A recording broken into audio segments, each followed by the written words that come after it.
អូតអើយអូថាត្រីពោធ្វើអីក៏ឆ្ងាញ់ដែរអញ្ចឹងថ្ងៃនេះគឺខ្ញុំយកត្រីពោមកធ្វើជាមួយនឹងទឹកគ្រឿងបាត់ដំបងណាសម្រាប់បន្លែវិញគឺដាក់តាមចំណង់ចំណូលចិត្តកាន់តែច្រើនកាន់តែប្លែកគឺកាន់តែឆ្ងាញ់ថ្ងៃនេះច្រើនណាស់រាប់មិនចង់អស់ទេគ្រឿងផ្សំបន្ទាប់មានម្ទេសខ្ទឹមត្រប់ពុតញងជាពិសេសតួអង្គនេះគឺត្រីពោយើងយកត្រីពោមកដាក់ស្ងោរហើយអ្នកទាំងអស់គ្នាបន្លែដែលត្រូវស្រុះហ្នឹងគឺយើងយកមកស្រុះមកហើយនៅពេលដែលស្រុះហើយគឺយើងយកទៅត្រាំជាមួយនឹងទឹកកកឬទឹកត្រជាក់ធម្មតាដើម្បីឲ្យពណ៌ស្អាតនិងរសជាតិនៅឆ្ងាញ់អញ្ចឹងណាចំណែកម្ទេសខ្ទឹមនិងត្រាប់ពុតញងវិញគឺយើងយកមកដាក់ស្ងោរទឹកបន្តិចហើយយើងលីងវាឲ្យឈ្ងុយត្រីពោក៏ខ្ញុំស្ងោរហើយខ្ញុំស្រង់វាចេញយកទៅបេះសាច់ទុកម្លាយឲ្យស្អាតសម្រាប់ទឹកដែលនៅសល់គឺយើងបង់ប្រហុកជាមួយនឹងអំបិលដើម្បីរមាស់វាយកមកដាក់ជាមួយនឹងបុកទឹកគ្រឿងនៅពេលចុងក្រោយ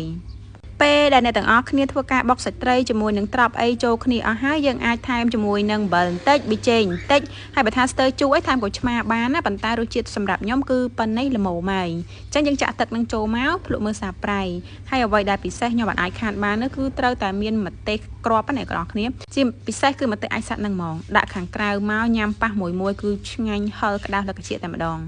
ជាទូទៅនៅពេលបុកទឹកគ្រឿងគឺមានបន្លែច្រើនមុខមែនទែនដែលខ្ញុំយកមកញ៉ាំអញ្ចឹងអត់សូវញ៉ាំបាយទេអញ្ចឹងបានគេថា